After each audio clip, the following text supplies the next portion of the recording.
So that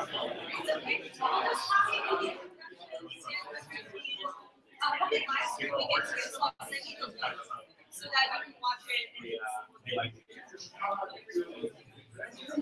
But yeah, we'll introduce you.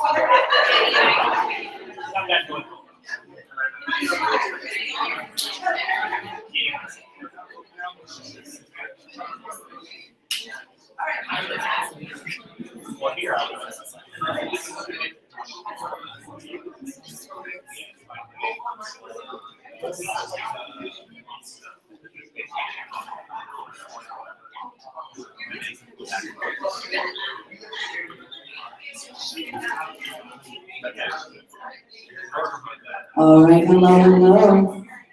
Everybody, let's take some time to grab a seat. And we'll go ahead and get started.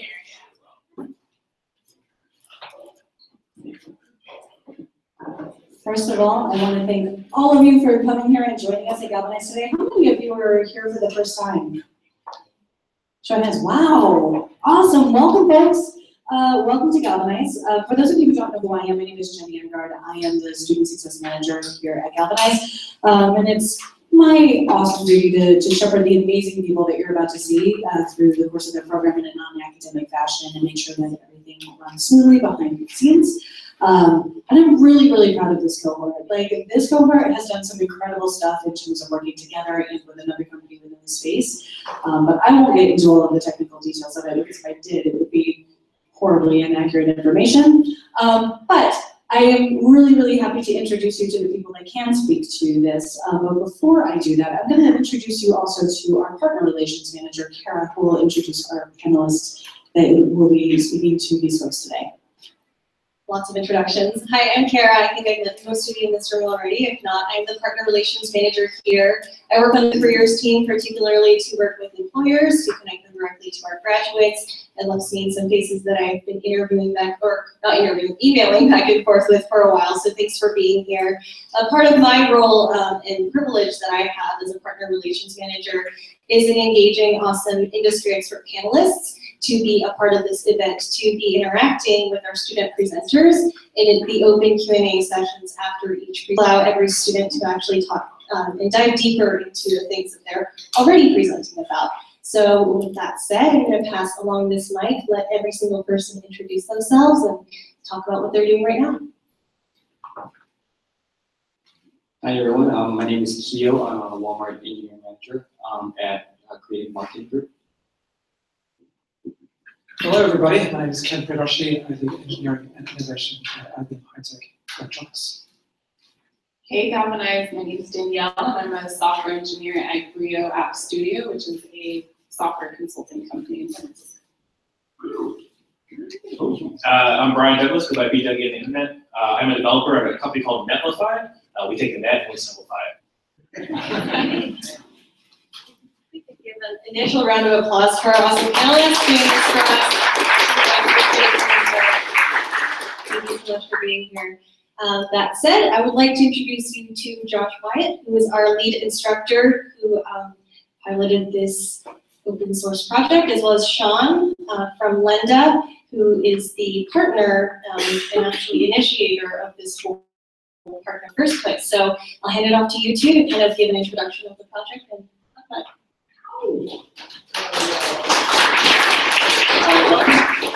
It's great to see everybody, and it's been a great collaboration. We've been talking about this for a little bit, and this cohort is fantastic.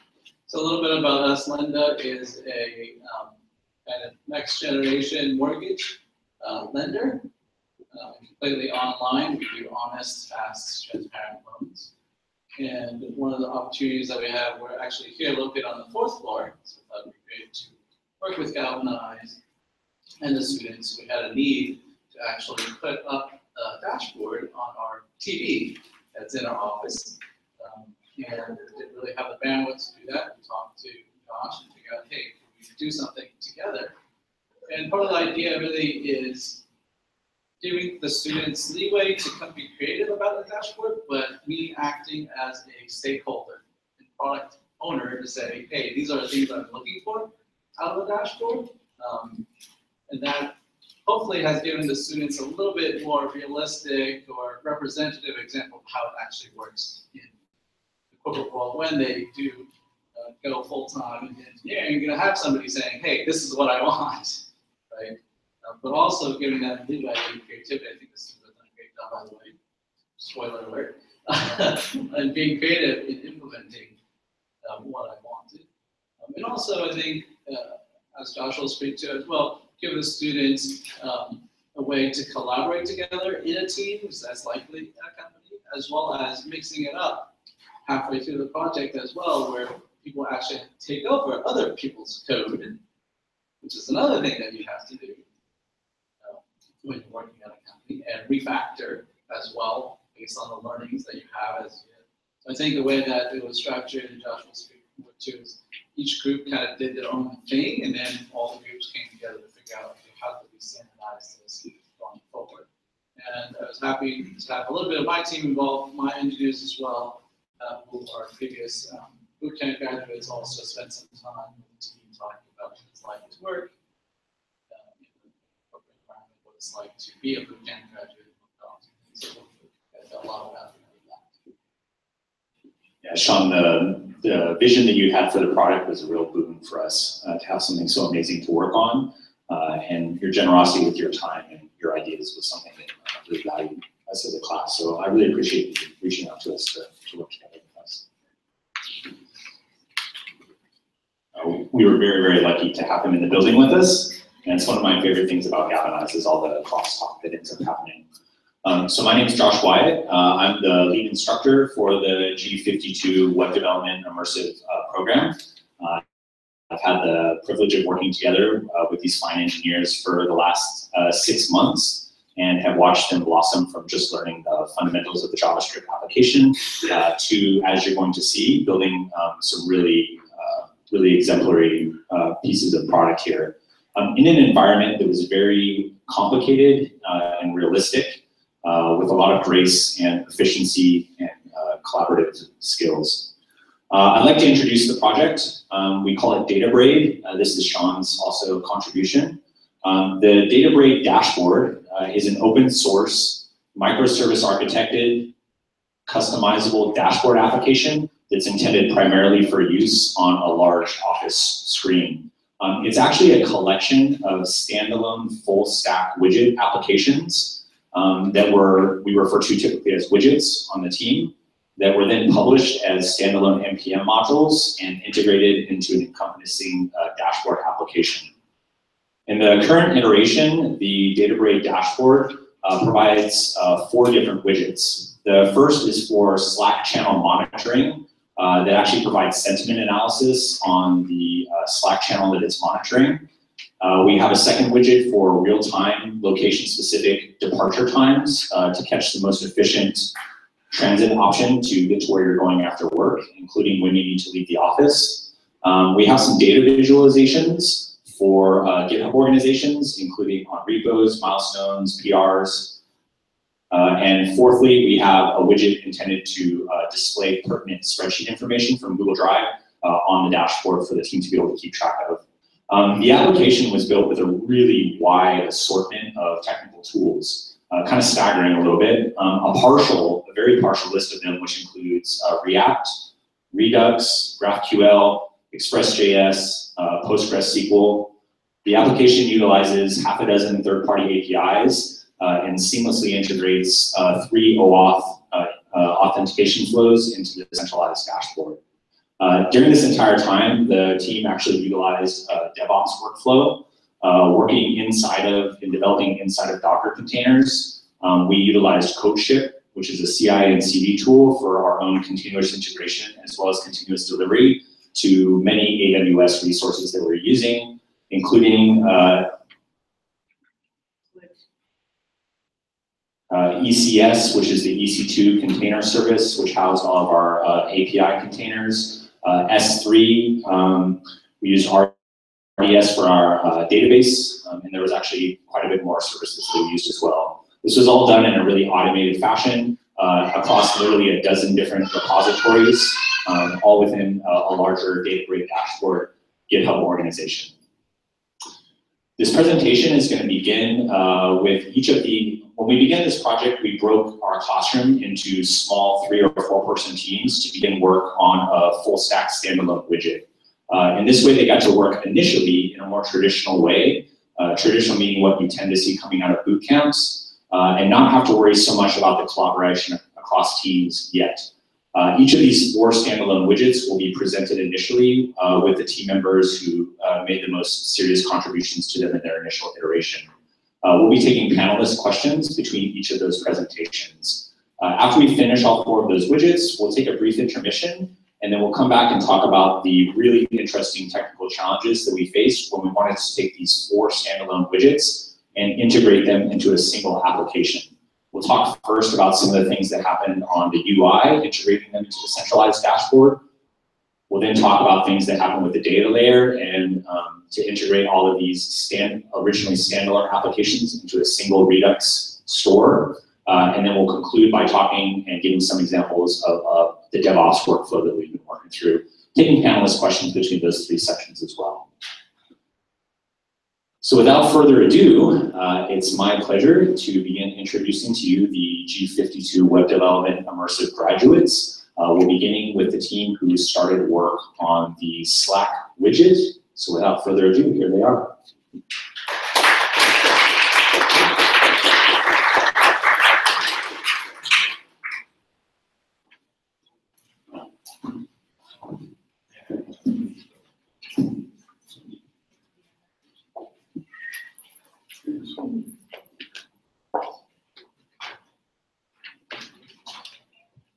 Hello everybody, my name is Stella Pali, and I will give you an overview of the Slack widget that our team worked on. So we set out to build a widget that would display the activity on a given Slack channel. And the vision that Sean had in mind, he wanted to be able to look at the screen and basically see at a glance the information in the Slack channel, meaning messages, and a sentiment analysis, gauging the mood of the team. So either a manager or a team member could look at the screen and right away see what's going on, if anything needs to be done. So for that purpose, we had our first Slack widget user stories set up, and they are shown here. So as a user, we wanted to be able to sign into Slack when the widget loads. We wanted as a user to be able to see the current messages on the message list. We also wanted to be able to scroll through the messages, to see the channel names, to see the general sentiment of the team for a given channel, and also to be able to see a username and the message and the timestamp for the message poster. However, if you remember when Sean was presenting the dashboard idea, he mentioned that they wanted to have it on a big screen. So we identified that our app would have at least 2 modes, one of them being an interactive mode where you would log in as a user and you would have the ability to interact with it on your computer. You would also have the ability as a team or as an individual walking into an office and looking at the screen to passively observe what's going on the Slack channel. So with that in mind, we designed our MVP. And we initially focused on having a fully functional product that would do the required tasks efficiently and quickly, and we were able to, this way, strip out all the unnecessary activities or the discussions that would have deterred us from delivering that. So to give you just a specific example, when I said about the user story that we wanted to see the username and we wanted to see the timestamp for a message poster, when we delved a little more in the Slack app data that was being pushed back to us, we saw that we weren't receiving a username at all, we were receiving a user ID. So at that point in time, because we were fully focused on delivering the MVP, we decided not to worry about seeing a user ID instead of a username, but worrying about having it display everything we wanted to display. So now I would like to conclude by giving you an overview of what would happen in our widget. So it is shown right here And so basically, when a new message or a batch of messages is being pushed to the server, those messages are being saved in the database. The database then can push them back to the client, the front end, to be displayed. On top of that, the backend also is concerned with processing the messages as a batch, sending them and interacting with the Google Natural Language Processing API, and receiving back a score. And based on that score, we then are able on the front end to display the sentiment analysis. So we came up with specific ranges for the scores that would convey a certain sentiment, and I will tell you about that a little later. And now I'm gonna pass on the microphone to Megan, my teammate, to talk about the tech stack. Hi, I'm Megan Prestman, and yeah, I'm gonna go over the tech stack that we utilized. So the basic design for our Slack widget involves an API that's capable of interfacing with remote third-party APIs and communicating with our front-end client. For the API, we're using Express.js to build out the routes and handling the logic of the whole widget. Data is managed locally using a Postgres instance, and Connects.js would be employed to communicate with the database. There are two remote technologies that we needed to incorporate into the widget, and that includes the Slack API suite and Google Natural Language Processor. We use Slack's API suite to pull channel messages as well as user data. Slack's API suite actually comes in two parts. First, there's the Slack app, which needs to be built with Slack's ecosystem and installed on the Slack team in which to monitor. This Slack app is simply configured to listen for certain events and then push those events to our webhook on our Express server. The other part of the widget's interfacing with Slack would come after we had completed the MVP for the widget. And that was using Slack's event API to fetch supplemental information for the actual channel. The second remote technology we used was Google's Natural Language API. And this allows us to get a batch of messages and send that out, and then receive a simple numeric sentiment score back, which we use to display an emoji and a certain color background for the Slack widget, depending on the sentiment of the discussion. Both the Slack message data as well as the Google sentiment analysis score need to end up on the client somehow. So with the design, we need to be able to have the API push data to the client in close to real time. To accomplish this, we decided to use Socket.io to set up a WebSocket connection to the client, which would then be able to transmit data as needed. After the data passes through the backend functionality, it's sent to the front end, and the front end is built out with React and Redux to manage the widget state. And additionally, we used semantic UI for React to maintain a sense of stylistic uniformity with all of the other widgets. Okay, we're going to talk about how we implemented it a little bit here now. And we're going to start at the API side and move on up to the front end. So with the design in hand, we needed to build out an Express server with basic functionality.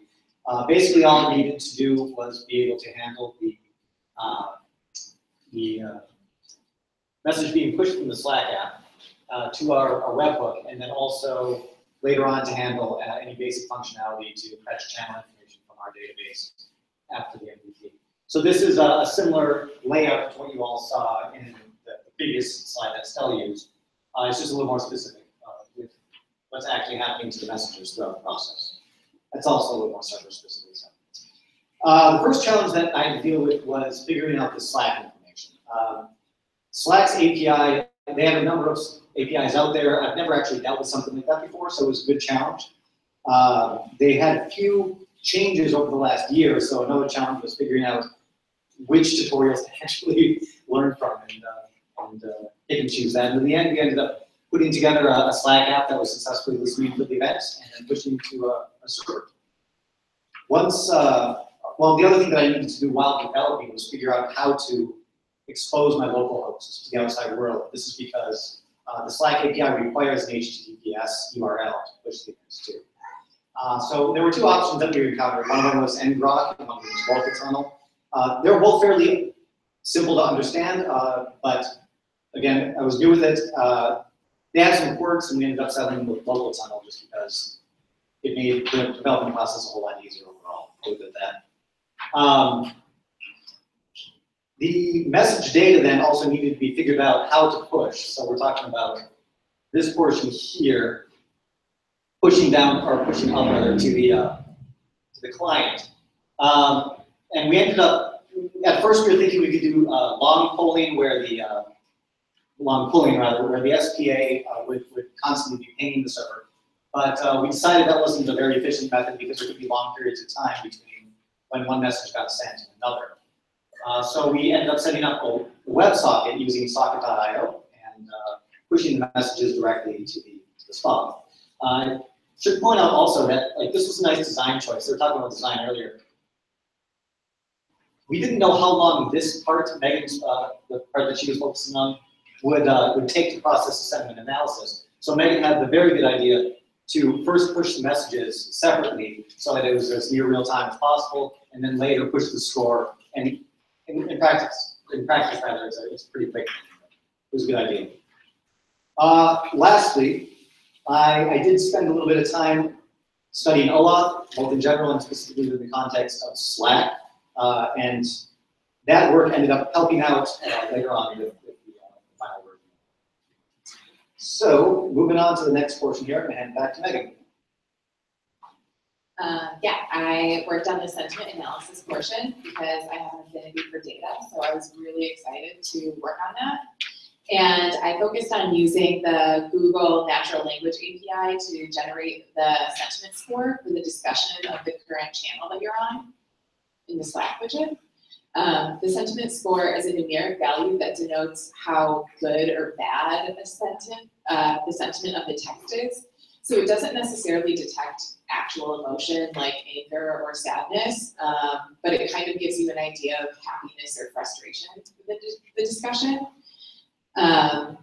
So I debated using Azure Natural Language Processing by Microsoft as well as the Google Natural Language API, and I decided to go with Google because I had used a lot of their APIs in the past, so I was most comfortable utilizing their natural language tool.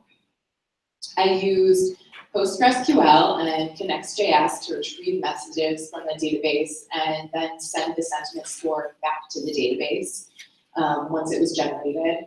And the database is stored in a Docker container, which took some time getting used to. This was the first time I had ever worked with Docker, so that was really exciting. And it was a brand new technology for me. So navigating between the API and database containers was a great learning experience, and now I'm really confident in my Docker skills. After the score is sent to the database, it's sent to the front end using Socket.io, which was another novel experience. And like Dave said, we played around with the idea of long polling and retrieving information about the API at set intervals. But ultimately, we decided to take on Socket.io, which would allow us to push the data to the front end, like close to real time. After the sentiment score gets pushed to the front end, it's handled by the Slack SPA, which Stella worked on. Tell me a little bit about the Slack SPA front end. So we had at least two views inside for our MVP design. So one of them is the login view.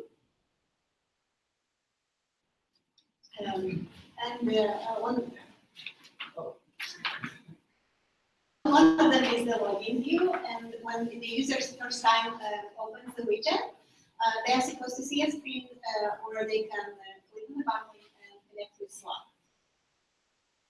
We're spinning up the demo right now.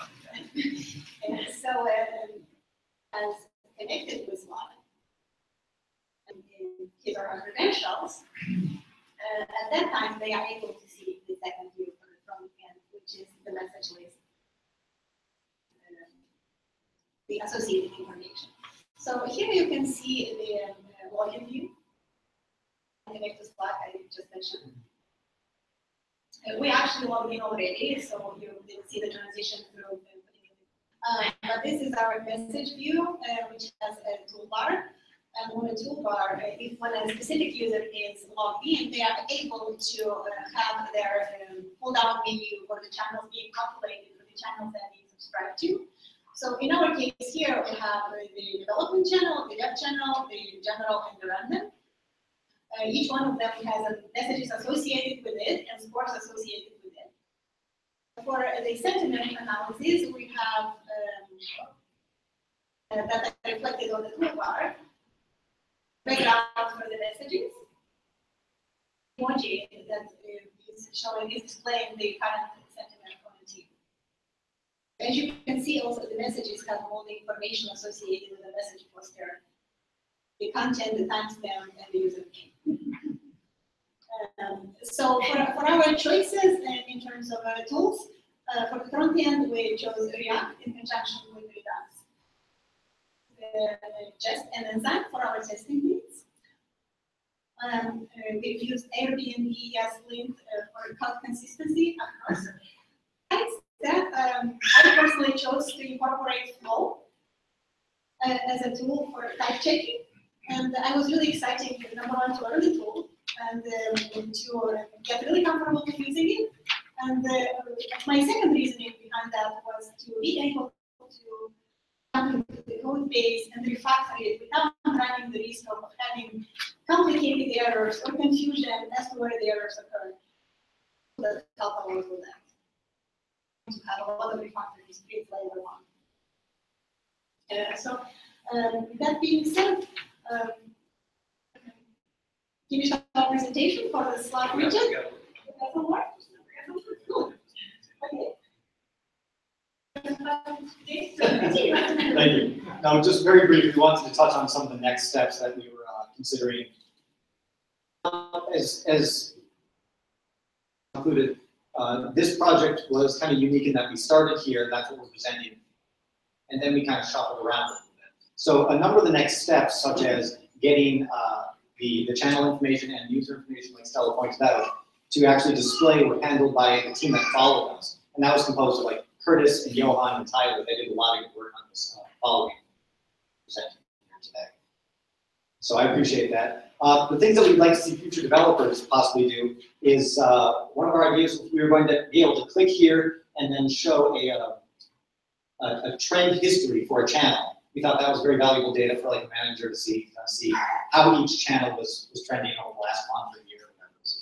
And then the other thing is, in the spirit of the passive mode that Stella had mentioned at the very beginning, she had a really good idea that we think should be implemented of, for each, like if there are 3 channels in the spa side of it, be able to like, after like a minute or so, then transition out to the next channel, and then to the next channel, and then just cycle through those so that, while you have that passive mode while the work staff is sitting there staring at it, they can actually see stuff and have relevant information.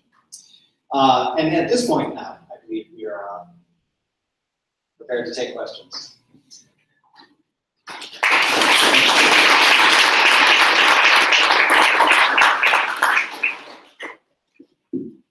So I see you use Sockets.io. I'd like to understand what are your challenges, pros and cons of Sockets.io.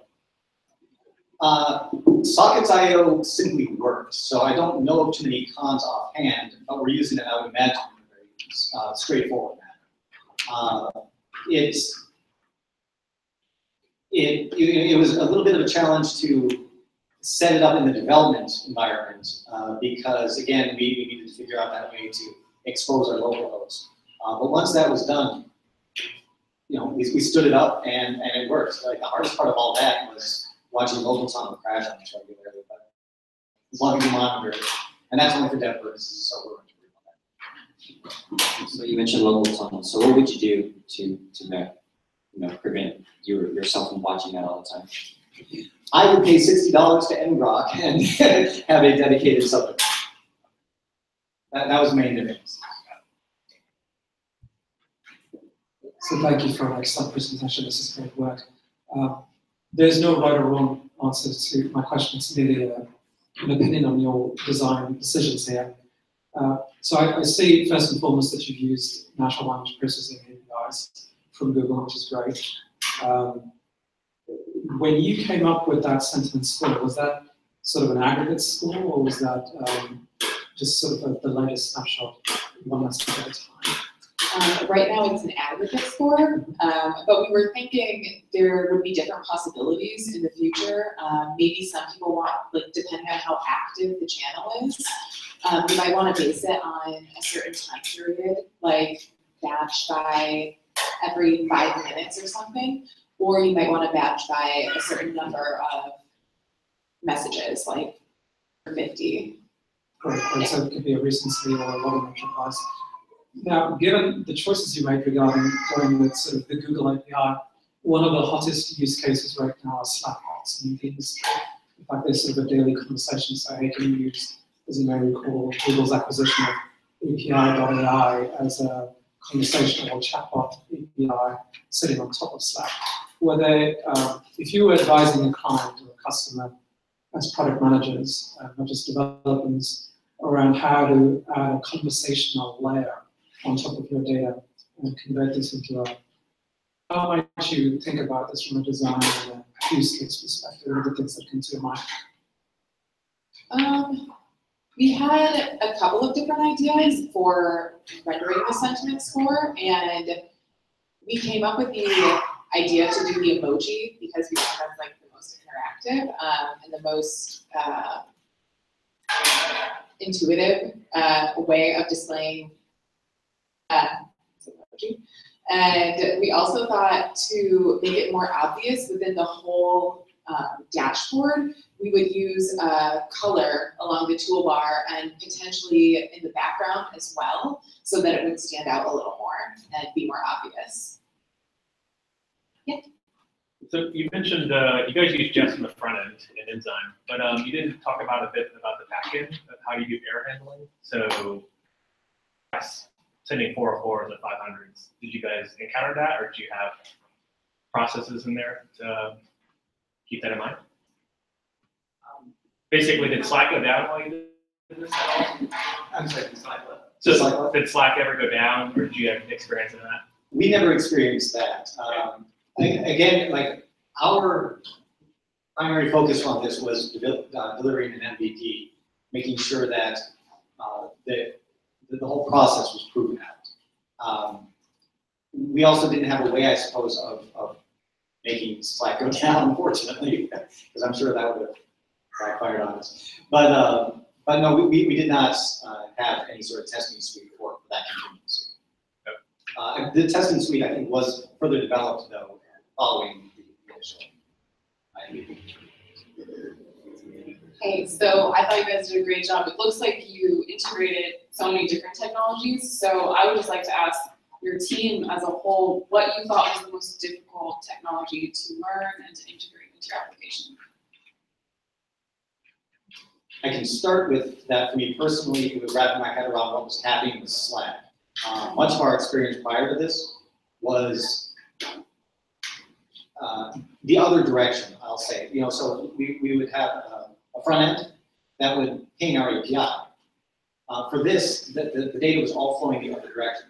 Instead of going from the front to the back and going to the front, we were going from Slack to the server being pushed to the front end. Specifically, Slack was the worst part, was the most difficult for me, but I think the overall concept just took some time to figure out. Just curious, did Slack have good documentation for your API? It had 2 sets of good documentation, yeah. And then in Slack's defense, a lot of the stuff was very current, you know, for their newer format. They were very good on that. My trip off Slack only happened when I was following somebody else's blog or a YouTube video that was walking me through something, because that was invariably about a year old. I can add also that it was interesting to figure out how to use the sockets.io as well, and how to make it all work together. And in general, a lot of the technologies we learned during that time were a lot of each individual one. They didn't seem that complicated. They were fun, when putting them together, it was a little more complicated and overall, but it was also a very, very positive good experience. Especially when it went exactly.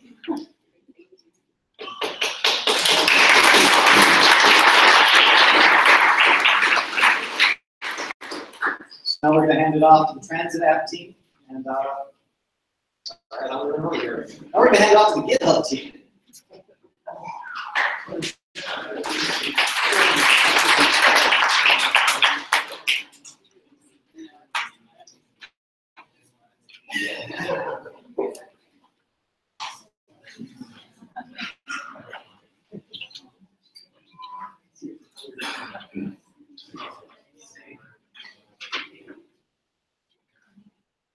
So we are the GitHub group. I'm Sandeep. This is Grant, Michael, and Ronan. So we were tasked with creating a GitHub widget. It became pretty clear that the bulk of the information we want to display would be at the repository level. In terms of what we wanted the user to see, we wanted the user to be able to log in. Once they logged in, we wanted them to be able to select the organization they would want to see information on, and then select the repository. At the repository level, which is what we call the widget level, the information we were going to show would exist. So that information would include issues and milestones. So we wanted the idea to be that we're surfacing actions from GitHub repositories that will show up on a dashboard and enable a user to see what needs to take place. So in the case of pull requests, we really wanted to highlight whether there would be merge conflicts. In the case of issues, we wanted to show whether, or who, if anyone, the issue was assigned to. And in case of milestones, we wanted to use some sort of visualization to show the that milestone. On the next slide, we'll just give a brief overview of the tech stack we use. So the front end being the single page application, the SPA, we use React, Redux, like all the other widgets, and semantic UI to style it similarly. We also use D3 for the visualization. On the back end, for the API, we use Express, GraphQL, and Sign-on.js for testing. So I'll just talk about the way we structured the front end and the way we structured the Redux store briefly. Both of these really fell out of our user stories. So in terms of the SPA, the front end, we had 4 page views that we were working with. Login, and we'll get to a demo of the app at the end. But the 4 page views we had were login, organizations, repositories, and the widget view. So each of these was its own component. And within the widget view, we had 3 other components: pull requests, issues, and milestones that were each standalone components. Then for the visualization, that was a component as well that fit into milestones. In terms of the Redux store, it also fell out nicely from the structure of the front end in terms of what state we were in, what React state we were keeping track of. So again, we had 4 page views. We needed to monitor the state for which page we were showing. Also, for each of the pages, it was fairly obvious for organizations, repositories, repos, and then for the widget view, all of the 3 different areas we were highlighting needed to be kept in state. Once we had the whole front end set up, we linked it up to the back end, the API, and for that, I'll have Michael and Ronan talk about how we did that. All right, so a really big challenge that me and Ronan took on was figuring out GraphQL, because at first, like, we had the option to build up RESTful API like everyone else did, but we wanted to like do GraphQL because GraphQL was really dope. I mean, we did it about like a week and a half. We had to figure out how to use it, and it was something like we were really excited to do it. And we were really proud of doing it. So yeah, let's talk a little bit about GraphQL. We we wanted to use GraphQL because, GitHub is a really, really large API. The data you get back is really, really, really long. It's a little bit, but GraphQL's ability to, really structure your data in a way that you only serve to the client what they really use. So why it's thousands of lines of code over a wire, you can easier to totally just slow down your application. So on the next slide, you'll see the way. Yeah, so we'll see, this is a typical GraphQL query that we built. It allows the client to, say like, hey, I want an article, and you'll get the article back in the way that you structured this. It's really, really, really efficient. That's why we chose to do it. A little more about the structure of GraphQL. It's really focused around this query, this schema. When you define your schema, you've got to really think about, what does the client need, and how do all these different types, which are ES6 classes that all their methods relate to all the fields in each type for GraphQL. So it's really how to think about how they're all going to interrelate, and how you're going to have a bunch of repos, and you're not going to have a bunch of repos, you're going to have an array of type repos. So it was something we had to wrap our hands around at the very beginning to get everything to get really concrete cemented. But here's just a little video to show you the initial response you get from GraphQL using RESTful API, just even their API. You see it's about 20 seconds long, but it's about 2,200 lines of code. Same. So the next slide, what we converted it to. So yeah, 23,000 lines turned into this. So huge performance benefits. And now let's talk about our exact implementation of it. Hi, I'm Ronan. So the purpose of the Databraid GitHub API was to send the GitHub spa specific information. We wanted to send them an org that you chose, and based on that org, repos that you also get to choose from. And then based on that, we wanted to send you information from that repo. So having to do this with a normal RESTful API, we would have to sort through all the data that would come back for every org, for every repo, and the data based on that. Using GraphQL, we were able to simplify, and that's the beauty of GraphQL. We were able to take the fields we wanted to, send the query we wanted to, and we included various parameters, which decreased the response size. Initially, we had planned the schema to be more focused around commit history and contributions, but after some collaboration with Sean, we decided to make it more focused around pull requests. The reason why we wanted to do this was because we deemed that was more important in the long run of the widget.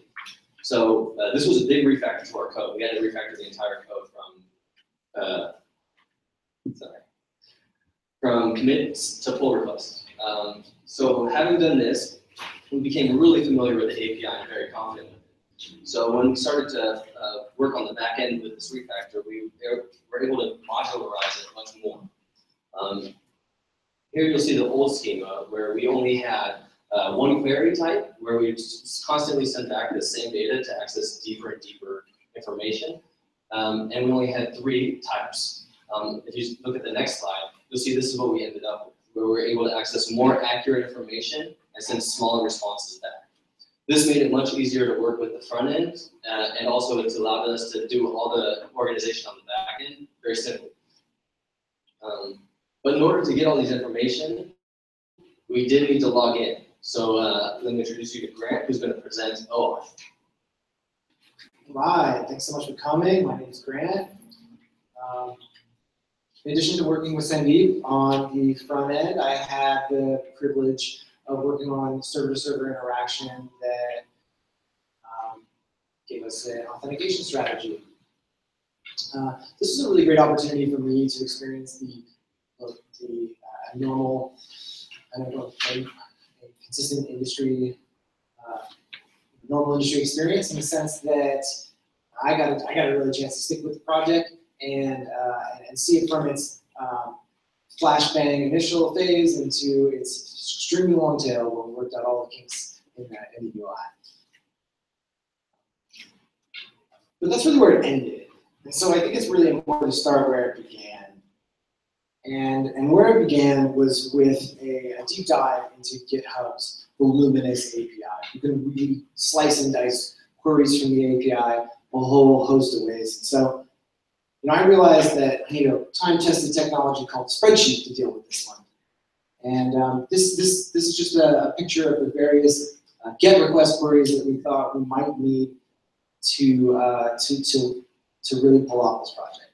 Nothing about put, nothing about push, patch and delete, update, none of that. Just the various GET requests that we thought we might need. And so, working with OAuth truly represented a synthesis of front-end and back-end concerns. Such that it was really key for me to be able to collaborate well with my teammates in order to understand, what resources we were going to need to create GraphQL queries, and really what the authentication scope would be. And GitHub's particular strategy, or flow as it's known for authentication, is called the authentication code grant type. And this is industry best practice for server-to-server interactions, and really the safest way to implement resource sharing between APIs. Boom. So it seems most straightforward to me to explain how this works from the user perspective. So we're going to start with a button. Right? Here's our login with GitHub button. And our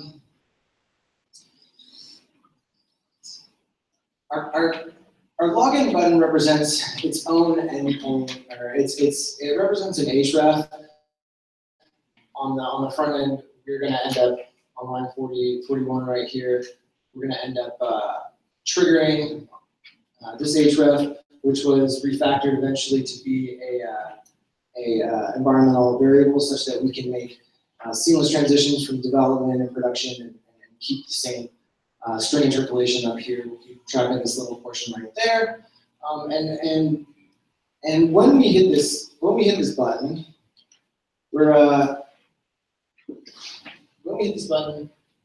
excuse me. If you want to really deep dive into OAuth, shameless plug, I wrote an article about how we integrated it into the dashboard. So go ahead and travel over to LinkedIn and have a look. Anyway, we're going to get full stack now. All right, so we're headed back to server side land, and after we hit this button. Back up. Okay, so we've all seen this before if you're using modern web applications. This is OAuth 2. All right. Go to the next one. Oh, yeah. So this is OAuth 2, right here. When you're logging in with Facebook, you're using their credentials to authenticate your third-party application. And what this really represents is the scope of, so next slide, please. So what this really represents right here is the scope of access that we're asking for, in the sense that we're not asking for everything that a particular organization can give to you. We're asking for a certain subset of the capabilities. And this screen really represents these types of scopes that we're going to see now in the code on the next slide. Right, so right here we back to server side, and we're focusing on this first portion where we're going to use the Passport middleware library to authenticate, and we're going to ask for a certain amount of privileges. Right, this is what makes OAuth 2 such a powerful protocol, in the sense that we're not asking for the entire thing, and with these limited privileges, we're not really able to do that much damage. Okay, so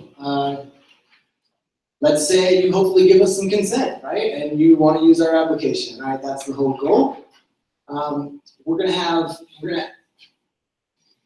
When we enter this flow, when you click this button, you're asking GitHub to grant access to our application, and that's really this is really the only time in which you're leaving our single page application, right? So assuming we've got consent, we're going to focus on the second code block right here. A different route, we're going to still continue to use middleware to authenticate, and then we're going to push cookies to the client. This is kind of modern web development at its finest, and these cookies, specifically a username and an access token, are going to get sent to the client side, and then we're going to redirect back to our single page application. Once we redirected, assuming we've got consent, we're going to actually be listening for this, so to speak, on the front end in a component of ours. So we're going to utilize this lifecycle method in order to once it's recognized a cookie called GitHub username, it's going to trigger cascading and state change, which ends up changing our view to be the orgs page, which you can see here in the semantic code display orgs. And logout is fairly similar, and that's pretty much that. Almost, but we're going to save that last part for the next section after the intermission when we talk about integration with the dashboard. And up now is Sandeep to run us through. So now we'll just go through a little demo. Here it is. So this is the GitHub this is the GitHub widget. So as Grant walked us through it, we'll go ahead and log in.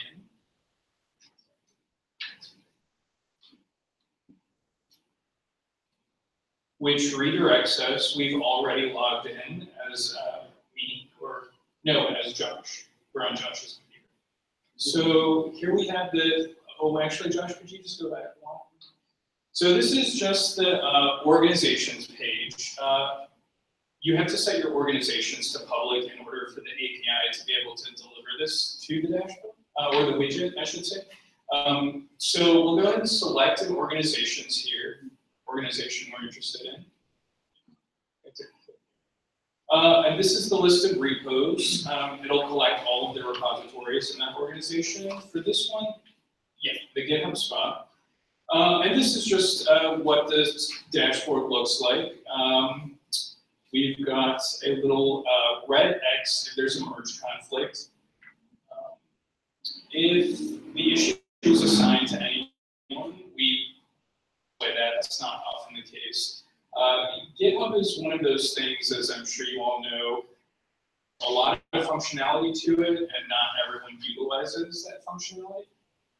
So in some instances, actually, none of this will show, in which case you'll get a message for that. The GitHub widget. We'll talk about next steps. All right, so hungry for better and better iterations of this. And a big value out of this would be to allow an organization to customize how and what they want to display on. The goal is really that certain organizations might be more interested in displaying latest pull requests, or they might be more interested in, they might trigger their developer time on issues, and then within that, maybe they care about the latest issue, or maybe they care about the longest outstanding issue, or maybe they want to know who's been assigned to the PR, a pull request that hasn't been merged yet. Who's the reviewer involved in that, and how can we light a fire under them, or what? React really lends itself to this component reuse, so that seems to be fairly straightforward. And as kind of an addition, because I was a bit skeptical before I became a developer about third-party scoping and third-party authentication and scoping principles, I'd love to see if I can scope down the amount of privileges needed to project the same information, such that as a user you have the ability to feel confident that we're not asking for too many privileges. And that's that. Thank you so much for having a listen.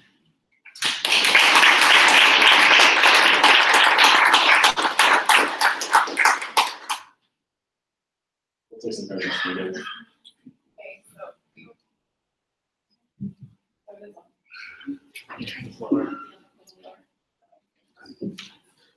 So great job, guys. I had a quick question. I saw that in your milestone, you had the loading that was of different lengths. Is that actually an accurate calculation of how percent or how complete your milestone is? Oh, yeah, D3, I think. It's using D3? Yeah. Cool. So it is pretty, it's accurate 100%.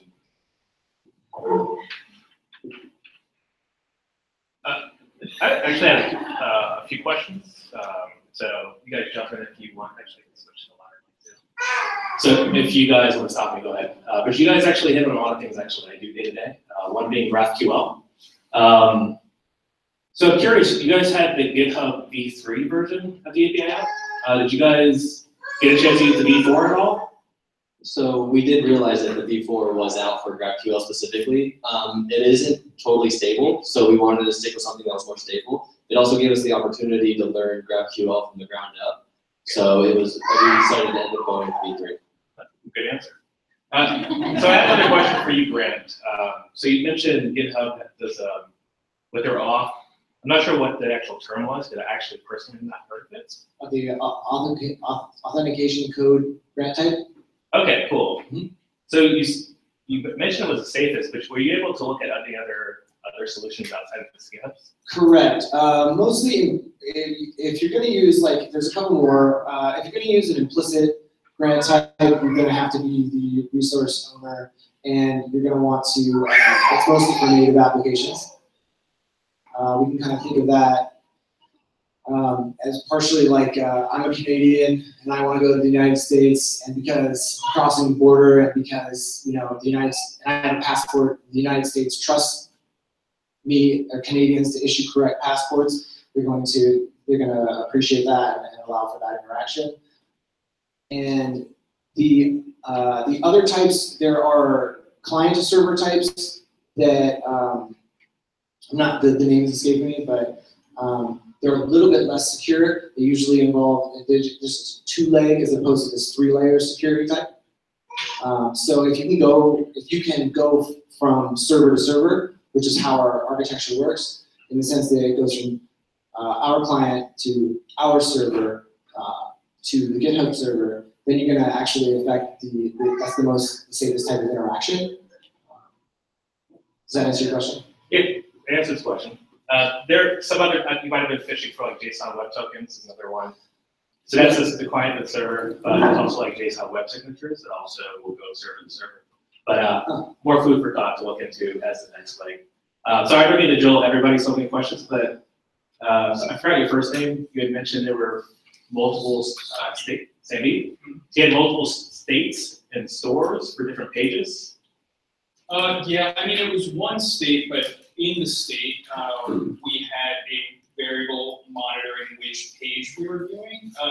The idea being we didn't want to use React Router since this was ultimately going to exist in a dashboard, so there were not going to be different routes that we would be able to hit up.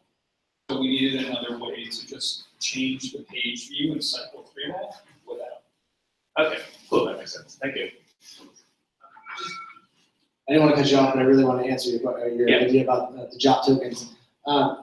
Basically, authentication with OAuth is a framework in which job tokens are the same concept. It's just the protocol, the authentication protocol, is a little bit different in the sense that we're still sending tokens back and forth, right? Such that jobs are the same idea.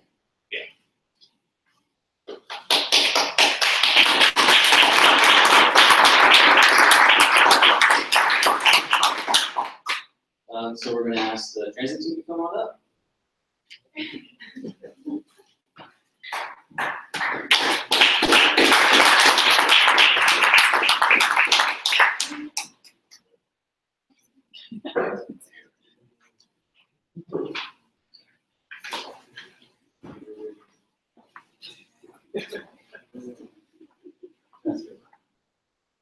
Hi, everybody. Is this mic loud enough? My name is Tyler. These are my teammates. We've got Johan, Curtis, and Steven over there. I led the front-end development for this widget right at the beginning and the end as well. What we set up to build here is a responsive, real-time updating transit widget that would give Sean's team the ability to make quick decisions about their travel by essentially upgrading their senses of space and time with an intuitive user interface and integrating multiple APIs. So what I'm going to talk to you about today is I'm just going to go over our design process, how we generate our user stories, and a little bit about our development process moving from mocks to connected components. So, talking about mocks. A lot of mocks. When we began our development process, there was an extended brainstorming phase in which we generated a lot of mocks and consulted transit apps that we had used in the past, like Transit and Swiftly over there. They emphasized to us the importance of utilizing economies of space and a good UI. Next slide, please. Always having mocks around, next slide, was really useful for us. I'm kind of exposing our initial development process to just to get a sense of how many iterations we went through initially. Having visuals around was actually a really important part of guiding our discussions as a team in terms of understanding what we were building and why. Next slide. And this is basically what we came down to once we had determined our target use case. So in the next slide, we're going to talk about our user stories. Once we determined that the widget in the dashboard would live on a large screen in a communal space, we were really able to narrow down what we were going to do with it. We wanted the experience to be destination-based, so more about point A to point B rather than making a bunch of specific queries. We're not looking to replace the directions app in your pocket by any means. We wanted this to be more for teams. We also didn't want it to be a schedule. We wanted to do something a bit more active. We knew we wanted to remove as much cognitive load as possible and save as much on screen real estate as we could. So the app tells you when to leave your destination from where you are sitting, rather than asking you to input that for yourself. Do a countdown for time to leave, which removes ambiguity from the phrase soon. I say that all the time, but I never have a discrete reference to say. It plays an intuitive visualization of your transit steps and potentially gives you more information about it if you want it. Then lastly, it will advise you on traffic conditions. Saw an indirect social consequence to having this be a communal app, which was that people in the office might look up at it if they were going to the same destination and decide they could meet together. So now I'm going to talk a little bit about the tools that we used. And we used React, Redux, as mentioned, and for testing, Jest and Enzyme. Really to maintain a robust standard across all widgets, but also because we found through using them, they had the most benefit. So once we had our user stories nailed down, next slide, I built out a static version of the component structure in React. I knew that there would be tweaks and we would even be onboarding people into the code base later, so I tried to make it as modular as possible. Making it this way, breaking out all of the components that made up the structure, individual components, and also putting all helper functions in their own files made it really easy to test down the road. If we go to the next slide, we can actually see how all of my components map to a sample version of the app. Really tried to make sure that all of the pieces were accounted for so that while we went through our iterations of design and development, things would be easy to move around. I want to go briefly to a short demo of our product so I can talk about one of the features that for me was presenting some challenges. So here we have the resting state. Maybe when you first open it and you first see it, you have the option to create a destination with that little blue thing over there. For those of you who don't know, 600 Guerrero Street is the address of Tartine Bakery, which is my favorite bakery, but if you have another favorite bakery, let's go there.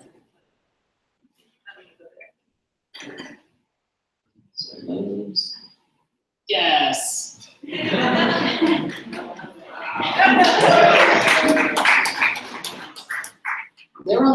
complicated things about making this. It looks really straightforward now, and that's really what the intention was. I'm really happy that we've ended up having one of the more consistent widgets over time, just because it's relatively straightforward, but we knew it would be very UI based, and so a lot of iterations went into that. You are noticing perhaps that there's this sort of ticking clock over there. I don't want to talk for one more minute, but I kind of do because it's great. This clock was the bane of my existence for about a week, I think. So when the timer hits 0, what we want is for components on the page to dynamically re-render to show more recent times. But what I thought is that we also wanted to keep track of potential changes, whether they were better routes or not. So what I ended up doing was each journey has its own local state that keeps track of what time it's on, and then when one gets close to ending, we make a couple API calls to our directions endpoint to check whether there are any more recent journeys, and if there are, we replace the ones which are close to being finished. But for the most part, and this is why I love Redux so much, whenever one hits 0, generally only it re-renders. When we had eventually 4 or 5 on the page, it made it really fast. And also it's able to stay up for a long time. Boom! So you can see that behavior. It not only changed the first, but it also changed the second. That doesn't always happen, but it does reflect the fact that sometimes the API will be able to find even better journeys than it did the first time. So with that, I want to talk about how it works a bit more under the hood with the Redux store, and for that, I'm going to turn it over to you. Yeah, so when we had that first version of the UI, we had a pretty good idea of how we wanted the state. We're using Redux for state, so we knew that we wanted to keep track of destinations, one-on-many destinations. We saw one destination in the example here. And for each destination, then, a couple of good ways to get there. We named them journeys, just to have a term for it in the team. And each journey then would consist of steps, basically, how to get there. Each step having a duration for, usually starts with walking, walk to the bus stop, where the bus stop is, and how long time that takes, take the bus with that number, and also that would have duration and so on. So the state really maps really well to what the UI looks like, basically, when you have the many-to-one relationship in that kind of tree structure there. It's a normalized structure, even though it kind of looks here like we have redundancy, but they are used for convenience. They are not mapped by this text string here. It's by ID. So once we have the state design in place, then we designed state changing actions for it. Some of them were straightforward, just flipping state. Some were involving API calls. There is always, it's asynchronous, right, to API calls. So when a connected React component wants to make an API call, basically somebody has to take care of how you wait for that API return to come back. So for that, we used the Redux func middleware function to do that. And yeah, that's basically the state for the transient app. It was very interesting to do unit tests for this. When you have API calls that you want to test, you don't really want to make the real API call. You want to kind of mock it so you can predict what is the correct response from an API call. So you use jest for that. And then also to be able to test that this func middleware thing that takes care of the delay in updating the state that those functions get called properly, we use Redux, what's the name of it? Redux mock, something like that, to actually at test time mock the store so that you can submit actions to it and see that those middleware functions are called. And speaking of API calls, some of them were, most of them were to our backend API server, and let's head over to Curtis and our server.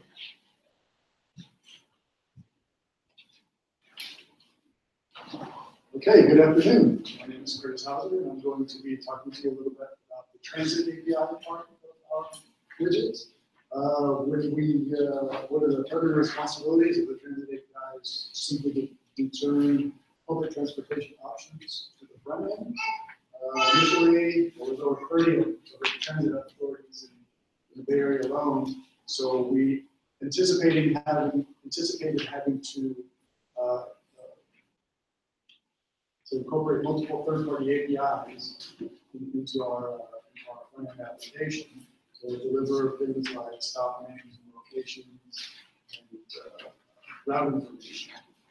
So when we were doing a little research, we found some of the public APIs that were available. BART has their own. NextBus is what Muni uses, and then a lot of the others in the area are consolidated in 511.org. However, when I did some additional research and discovered a format called General Transit Feed Specification. It's a collection of up to 13 CSV files that includes agency details, application is listed up there on the left. This was actually a side project from an employee at Google who got frustrated with trying to find transit information, schedules. And as a database geek, this was beautiful to me. Nice schema design. Had a bunch of files I could download freely and see the whole database with it, all that information. Next slide, please. But then I had to kind of back up because all we really needed to do was return the directions from Google Maps API to the front end.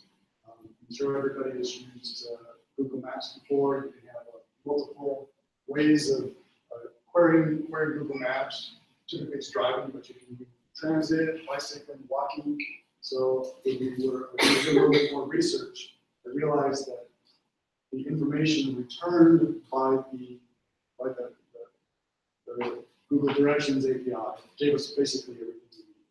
It gave us the location, latitude, longitude if we needed it, time, walking time, everything was in this one big response that we could get from JSON.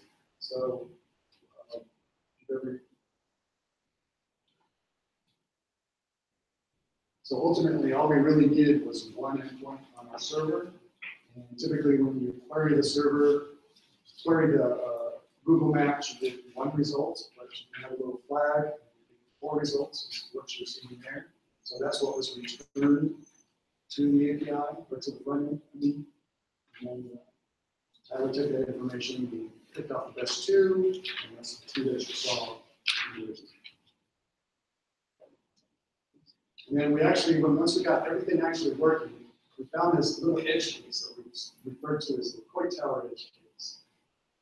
Even though we were asking just give us transit information, it was actually would give us one walking, which created some problems with my little sorting algorithm. So I had to actually sort that information out before returning.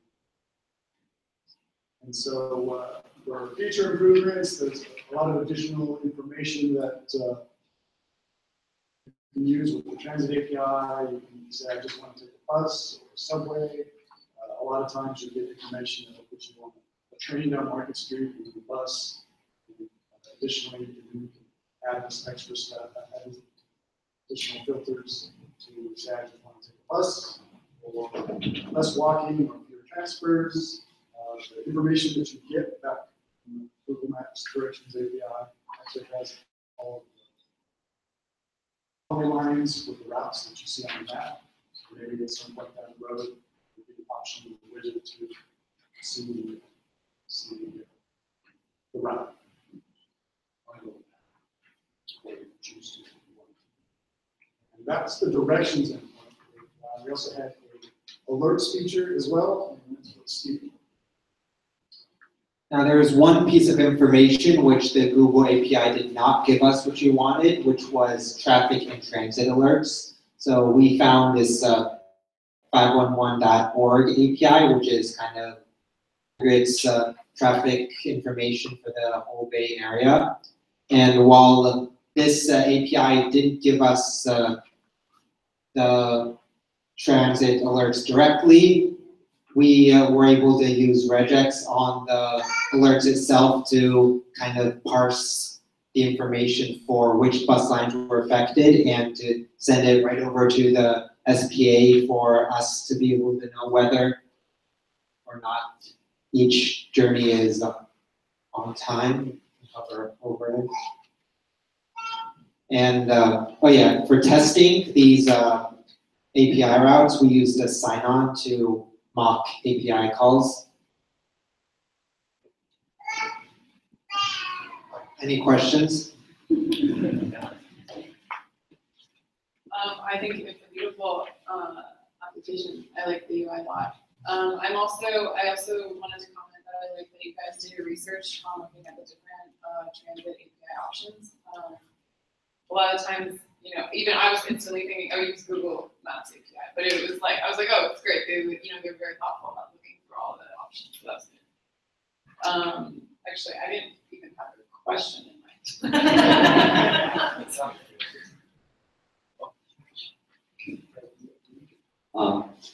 Good job on the documentation. I like that mapping from your components to, like, you know, having an image on which components belongs to what. Could use a little bit more structure, but it's a very good idea. I'm sure you're the next team that have to take over that code. I'm very thankful for that. As far as your alerts, any thoughts on adding alerts or feedback, whether if they don't even use or actually looking at the app? Sorry, can you repeat? So if someone uses your app, I mean, I'm sure they're not going to stare at that app while they're walking or crossing the street, right? So I mean, what are your thoughts about adding alerts and feedback to this app? Well, when the alerts do refresh when the timer counts down to 0. So, but we considered putting in some long polling for keep it real time, but we decided that it was alerts. There wasn't any need for alerts to be like up to the minute real time because it wasn't the amount of alerts that happen each day is really relatively small. So that's all right. I hope that answers your question. It's an open question. There's not right or wrong.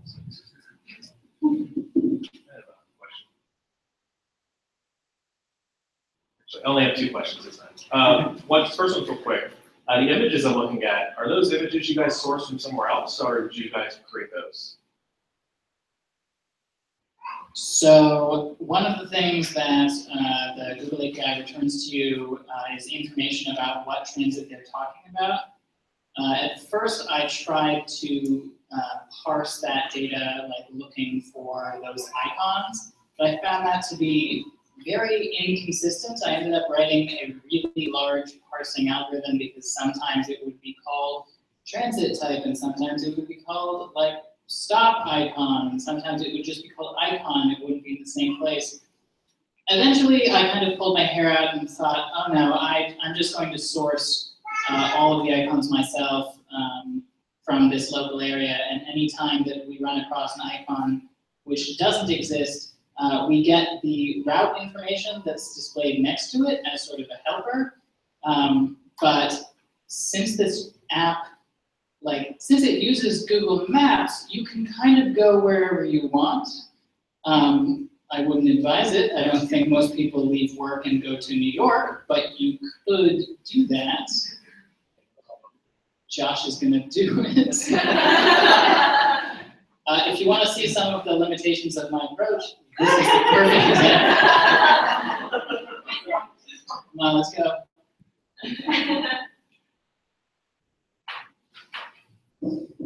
Thinking. Oh, there we go. There we go.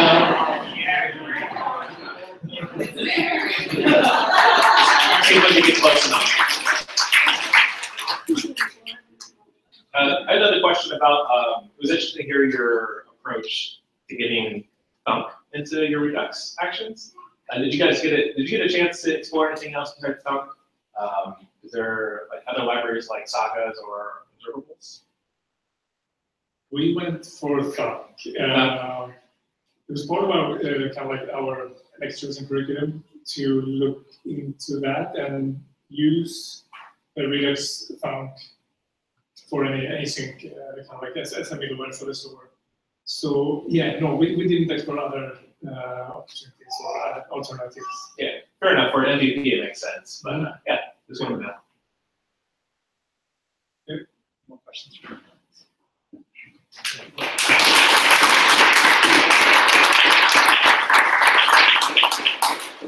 Okay, now that we've had a chance to see all of our engineers present some of their work, I think we'll probably skip over our fourth small widget, which is the sheet widget, which you'll see familiar faces describing that, and instead opt to move on to our intermission, after which we'll come back to discuss the integration into a larger dashboard and our DevOps purpose.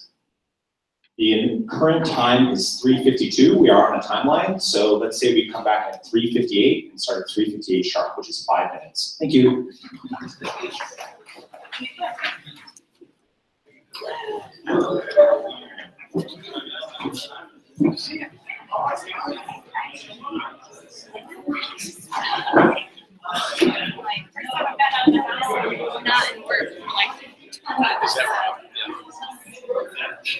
And you still working the wash? Oh, at the gym. Okay. And I'm there from 12:30 to 9. It's like, well, I'd go to the gym, and I go home. I know. Life, right. And between getting back and forth between places, taking care of groceries, it's like. Yeah. I'm just waiting with bated breath to hear whether or not they process my application and take an exam in 2 months. Really? They could take, like, last I heard, taking this months. I've heard people tell me it took them 8 months to process their application. It's just abuse, right? Yeah. So I'm hoping it's not going to take long. Last I heard, it was down to about 2 months. So any day now, I'm like checking my email constantly. Because I've like been studying and then taking the practice exams and I'm passing. So Good. I can take So you're good to go. Yeah. It's like, Good to go.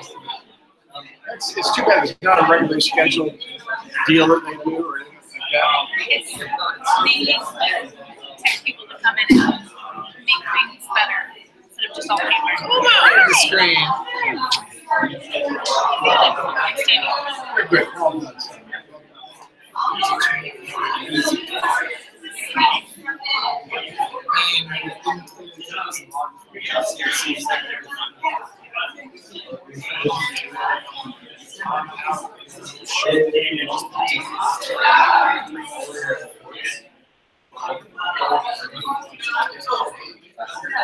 It's what we call the dentistry. Oh, no. We broke it 100 times in the last 2 days. It's just I just got home.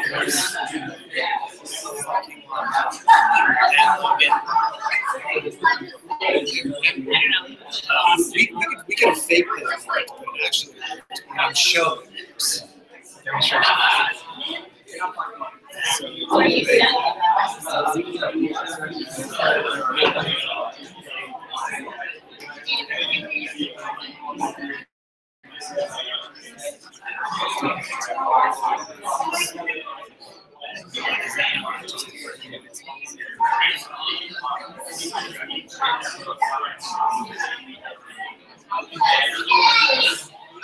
So I didn't know that they just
Didn't realize it was gonna be like you guys' resume. Yeah.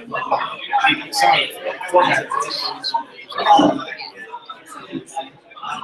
So Brian, Good to know. the reason, like from an architectural standpoint, the reason why like JOS didn't make a lot of sense for us was that it's like not only the idea that like maybe I use a SHA-1, don't solve them or something like that, but it's like I needed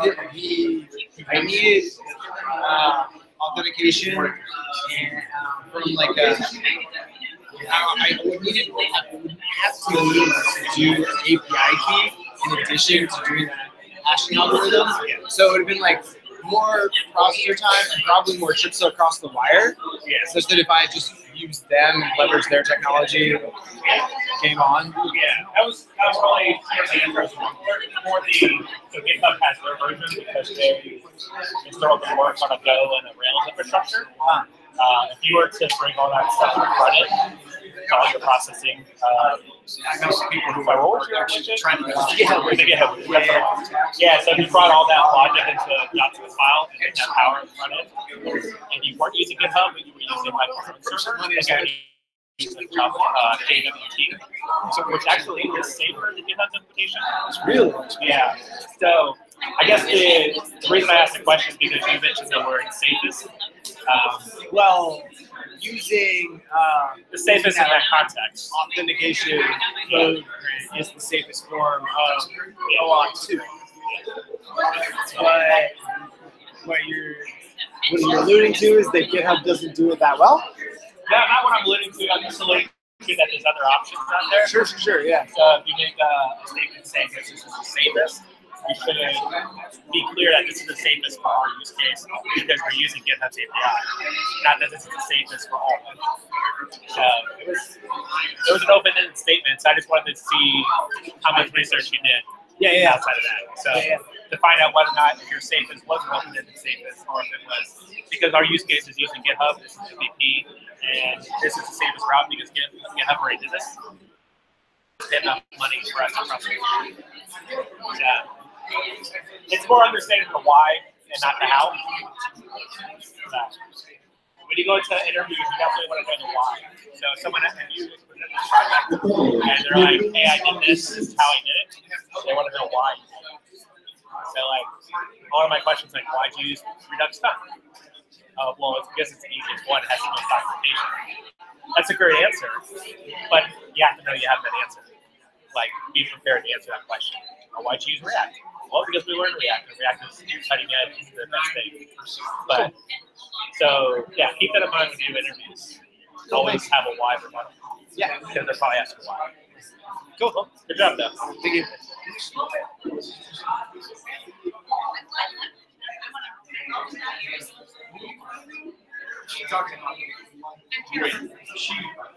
All right. I hope you all don't mind me saying things like 358. The students will tell you that's kind of how we run our classroom. It's really amazing what they can do in 6 months. And also, we only have 6 months, so we try to make the very best use of our time. Here to kick off the second portion of this presentation is my colleague and friend Hamid. He's the lead instructor for the cohort that graduated before the cohort is presenting right now. He has years of industry experience working on the front end, specifically in React and Redux, and proved to be essential in helping to strategize how we were going to take all these standalone widgets which you saw and integrate them into a larger dashboard. So here's Hamid.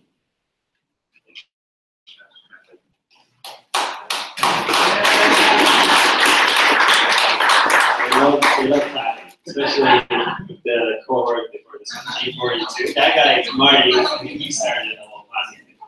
Anyway, yeah, so it's been a pleasure working with G52 on this whole project. Super amazing people. Yeah, so as you saw,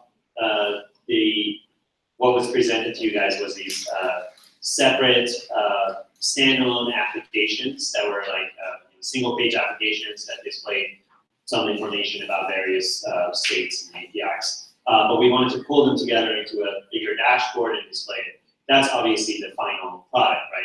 And the goal was to have them be able to work on different GitHub repos and not to step on each other's toes. So we made some painful decisions around that, which they will talk about. But we tried to do it, the best tools available to us using NPM modules and the latest deployment strategies and splitting the Redux store into various pieces and passing the store down to all the widgets, which also the students will talk about. So yeah, at this point I'd like to hand it off to who's going to go next? Is you guys? Okay. Yeah.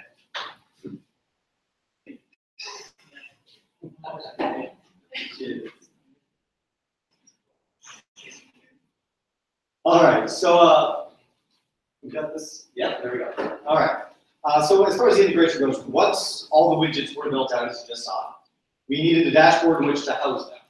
My work started on the Slack widgets, as I mentioned earlier. I did some of the DevOps work for a little bit, and then moved on to the dashboard UI side. This was a fairly drastic shift for me. But I was able to touch all facets, I suppose, at this point of a project, which is good. Like the rest of the widget projects, the dashboard UI utilized React, Redux, and semantic UI for uniformity, made it easier to move teams around.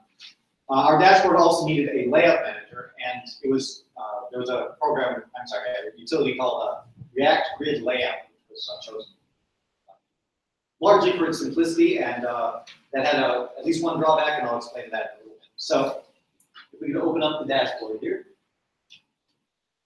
I was initially tasked with working on a proof of concept for simply adding a widget and removing a widget. But since there was at that point no UI in which to build, the task required a little more broader consideration, such as how would I handle a widget which, in a way that wouldn't interfere with its functionality, but still provide the functionality that the dashboard would need to handle. And then also not change the widget's internal code in any way. Just hopefully just plug right in at the end of the work. I'm supposed to note at this point here that I should note this is important, that the widgets themselves had to deal with the same problem in reverse. They had to deal with how do we build a widget that will eventually be in the dashboard, but it can't directly interface with the dashboard too much there either. And I think Sandeep had mentioned that a little earlier in one of his answers, that they had to do it without any routing, because the routing would not be available then once they're nested inside the dashboard. So that was a nice challenge that they got to, or that we all had to handle. Going back to the dashboard itself, though, my approach to the dashboard's functionality was to keep the operations as unobtrusive as possible. The idea is the widgets themselves should be taking all the credit, the dashboard should get out of the way as much as possible. So for that, I incorporated a menu on the right here that would slide out and it's clicked with any functionality that is general to the dashboard, and then slide away when you're all done. So that again will go away. And then the add widget button's up there, and if you click on that, you can add a transit widget, for instance, and that'll launch a transit widget. So the adding worked. I then needed to build out a container for the widgets so that they could each have their own sidebar menu. Can't just close all the widgets one by one, close one. So each of the widget containers also has a sidebar menu with the same functionality. It'll slide out. The delete function is listed there. This menu is also going to be able to be used later on when configurations are able to be done. And so that's that mocked up on there. But if you open it again, and we'll click on delete and show that it closes. Nothing remarkable, but it's one of the things that we needed to make sure it happened, and like I said, get out of the way.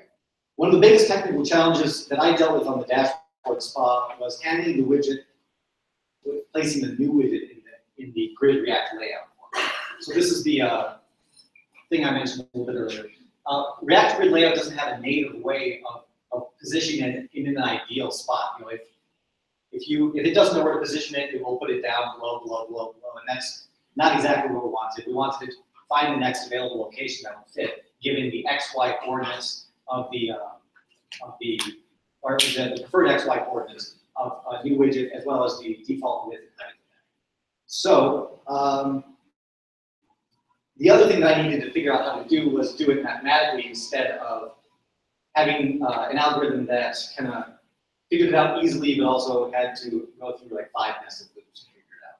So in the interest of performance, that we decided, or just general sanity, we decided to do it mathematically. The problem I was facing though is that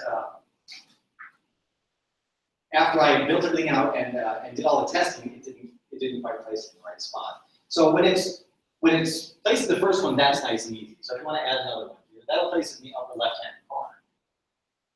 Transfer, yes. And then, like I said, when I added the second one, it would put it down here or over here sometimes, and I really couldn't figure it out. So I worked on it for about a day and a half. I whiteboarded it. I tried to figure out as much as I could. I built out the algorithm, tested it. Everything's fine, but it wasn't quite working. I set it aside and then had a second set of eyeballs look at it. I attached Roman with stepping up and going through my code and just trying to tell me where I went off the rails. I knew I'd gone off a little bit, but he spent some time looking into it, and he had a few questions, and so I was walking through some of the code, and he's like, yeah, so the X, or he said, you know, the X and the Y seem to be where the placing is a little bit off. And I said, no, it's the X here and the Y here, because of an assumption that I made. And we went and checked it, and sure enough, Roman was absolutely 100% right. And so we got to spend the next 2 hours refactoring my code, which otherwise really worked pretty well. and then it works great. So now we add a second widget here, and we'll add, for instance, the Sheets widget. So that'll place it in the next position over, and then if we add a third one, you don't even need to move it here.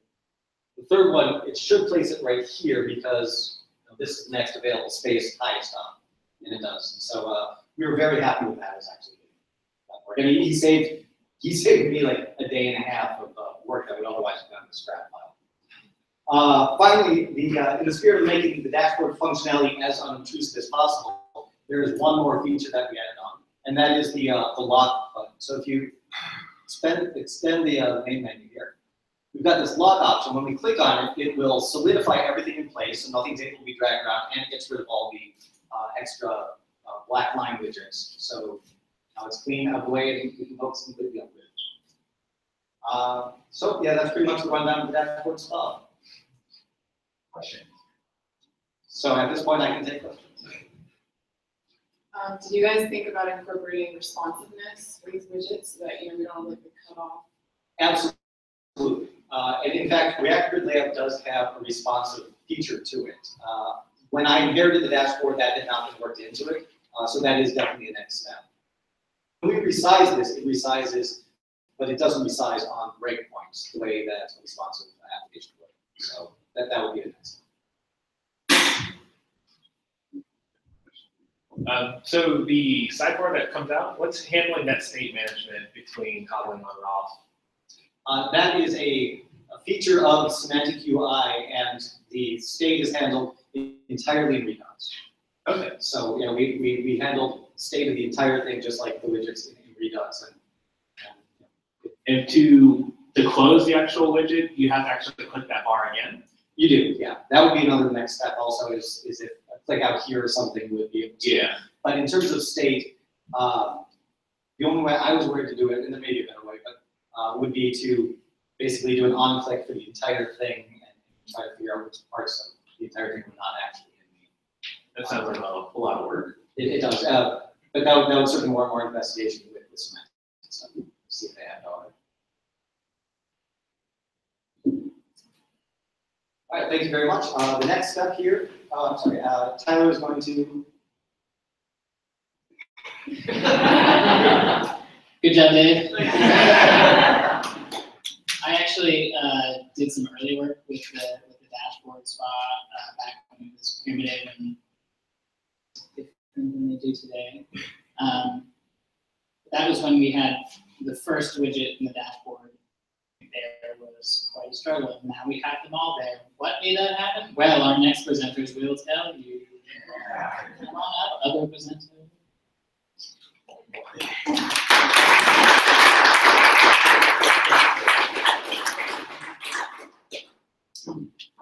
So at the beginning we had all these widgets and we had to put them in action. So a big part of that was really configuring what are we gonna like export from these node modules, because the first step in really getting a widget into the dashboard was exporting them and publishing it as node modules. So that was like a little weird thing to get figured out at first, but from there, a lot of it is just, figuring out the whole state of the application in the context of being in the dashboard and also by itself. Just exporting, the right components at the right time to where and naming certain things so it's uniform across every single widget, which is really important. And I'm still going to talk about the how the refactoring for it. So I'm just going to give you a quick overview of the refactoring that was necessary for all the widgets to be incorporated on the dashboard, because the approach was pretty much the same for every single one. And I will illustrate with little snippets of code that come out with the Slack widget that I worked on. As you see, when we have a dashboard, we have a new hierarchy now. We have a new parent, which is the dashboard, a new root component. So all the widgets need to somehow be now communicating with the root component of the dashboard, and the dashboard needs to know about them, and they need to know about how to convey their own identity to the dashboard. So on this next slide, I'm gonna tell you a little bit how this was done. So for each widget now got, like when we need to refactor, each widget got a widget ID. So for Slack, for example, it was Slack. For another, it was Transit Shift or GitHub, respectively. And in the app that was the child component now, the widget component, the app component of the widget. Now, besides the provider receiving the store, we also needed to have the app receive the information about the widget ID. And this is shown in the code right here. And to be able to connect those together, we use a function called inject widget ID. And it is shown right here. And that's how we have the wrapper that communicates about all the properties. And now in the code everywhere, we have to now refactor all the properties so they would be referred to by widget and widget ID instead. So as you see, it's not that many changes, but the process in itself wasn't as simple as it looks on the screen when it's ready, done and done. It was actually a long time when the refactor was going on that we weren't able to see whether or not it was working or not. And that was it was stressful and fun at the same time. However, after that all was done, we were able to now have individual widgets working and refactored to be integrated in that to be imported in that as an NPM module, which is shown on the. Oh, I didn't say about the root reducers that they also needed to be receiving new information, and now that was now referred by widget ID, and that's kind of how in general the refactoring looks. And finally, when all the work has been done, we're able to import those as NPM modules. And this is like a few lines of code taken out of our this file, package.json file of the dependencies. So that's where we ended up with refactoring, and it's really short to summarize, but it was much longer to do.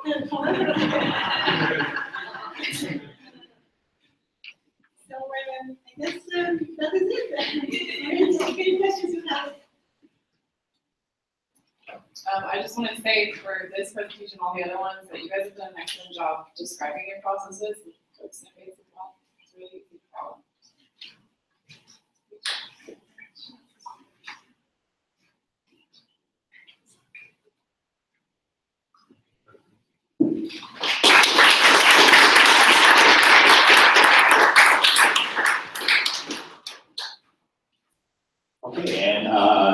section here, our web dev resident, as well as Steven, are going to share some of the things that we utilized in our CI/CD workflow.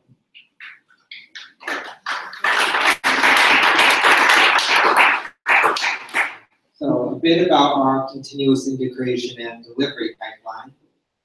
Yeah, we chose to use CodeShip for our continuous integration and automate our project, because this would allow our team members to work on a very large code base among many different repos, where we would seamlessly move between groups.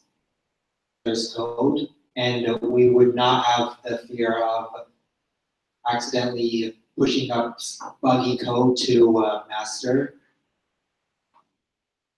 And so in our code base specifically, on every commit to the dev branch, CodeShip would read through the steps in our CodeShip steps YAML, which contains directions for the services which link to services YAML. And this here will build the Docker image with all of our code in it, so we could automate tests and linting, so that every time we commit to the dev branch, we would know for sure that it's passing all the tests and linting. And if it would fail, then it would notify us, so that we're not going to like approve that kind of change. And well, if it does linting, it would able to be committed to the master, which Dan will talk about.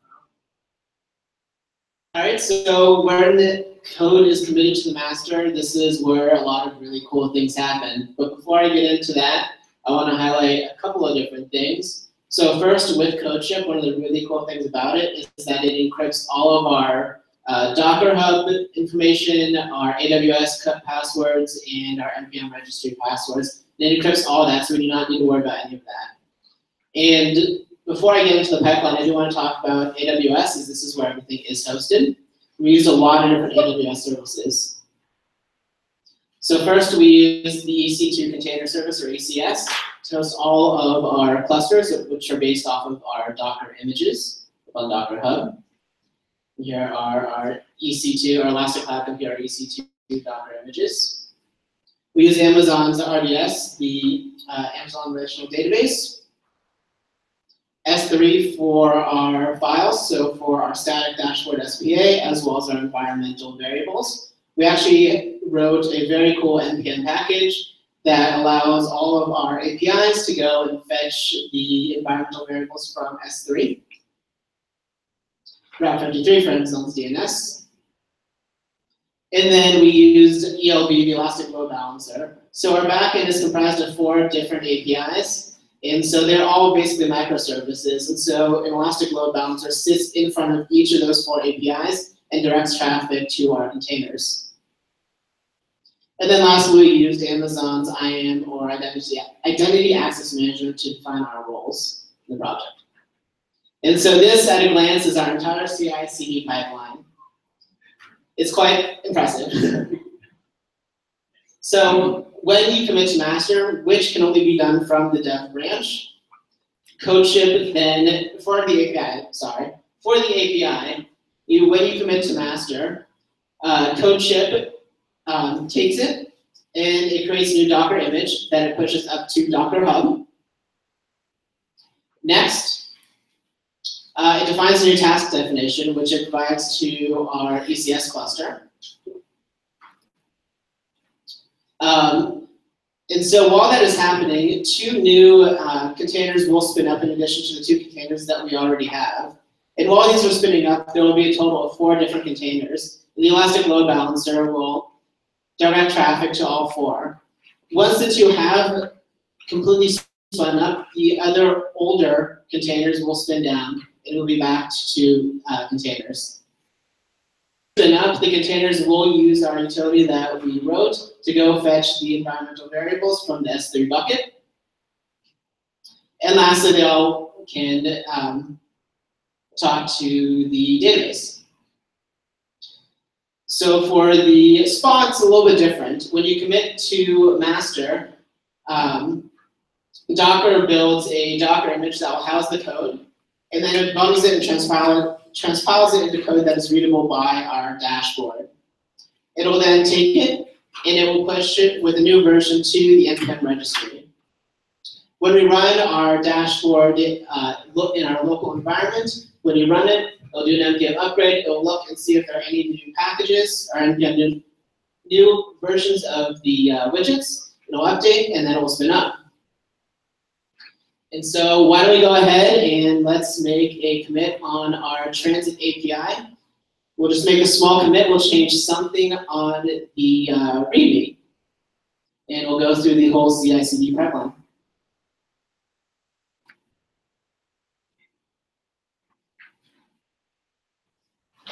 Oh, what a gutsy move, Daniel. Very gutsy.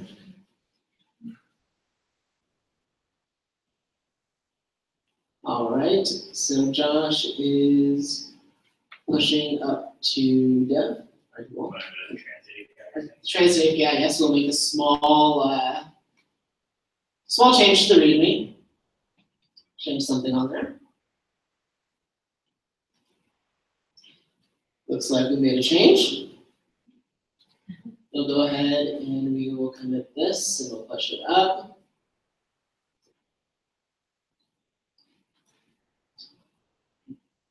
Adding a commit message, and we'll get pushed to the dev branch. And while this is happening, we'll switch back over to CodeShip. We'll watch it happen in live action. So in a second, it should pop up that there is a queued task.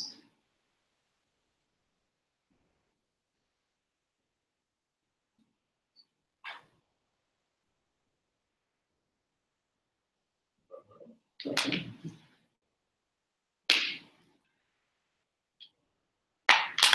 Oh, I see. We have a rejected push.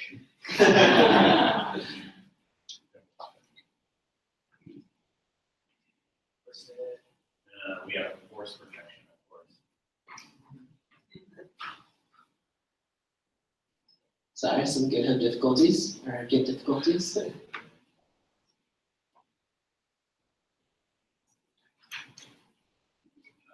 There we go. Now it's queued up. We can see that, well, in the background, CodeShip is building a container to go ahead and run the tests and launch our code. This will take another second. And while this is happening, we'll just log into AWS so we can show you that once we commit to the master, I'll show you the changes.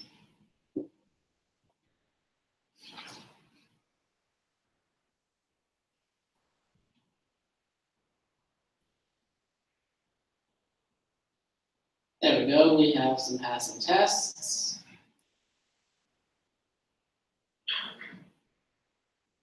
So we can go to GitHub.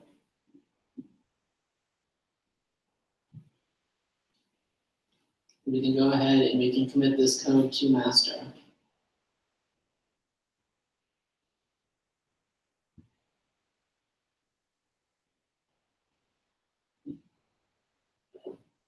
And so, as I mentioned, we can only commit the code to master from the dev branch.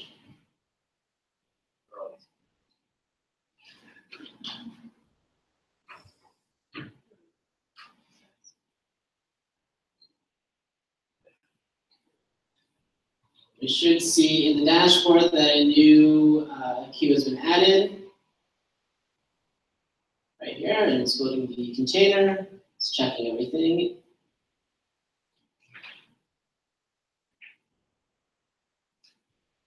And so we can look inside of our cluster. You can see that hasn't pushed up yet.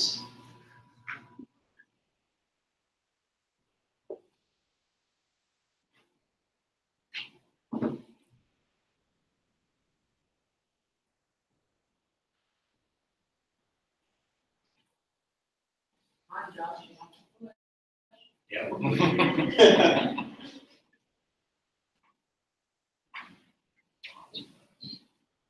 Alright, looks like it happened. You can go back and take a look.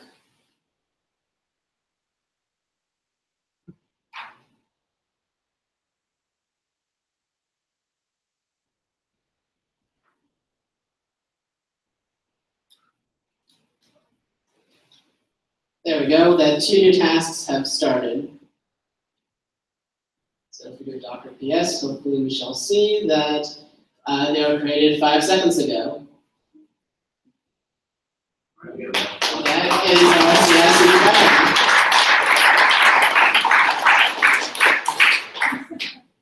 Questions?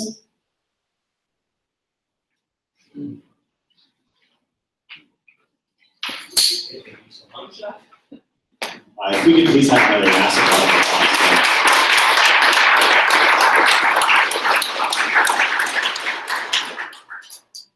The one thing that I would be nervous that got lost in this presentation is that people were working in fixed teams through the entirety of our work on this project. Even though, for the sake of presentation, we needed to put people into discrete groups and have them present a specific part of the application, there wasn't a single service or feature of this application that the entire class didn't get a chance to work on, maybe with some small caveats to that. People, after our initial couple weeks on this especially, were shifting teams constantly, working on each other's code base, being asked like at a breakneck speed to like change teams, work on something new, look at somebody else's code base, teach to each other. It was a really amazing experience for me to watch, and I have a tremendous amount of pride thinking about where these students came from 6 months ago and their ability to now work autonomously on other people's codes and build really ambitious and novel applications in a group setting. I feel really proud for their work. I hope you'll stick around to hang out and ask them some additional questions. Yeah, we are having food and drinks carried in as we speak, so stay around for happy hour. And an opportunity to get to know some of these amazing people that just presented a lot of good work today, so please stick around. I'm looking forward to it. Yeah. So thank you so much, G52, and congratulations.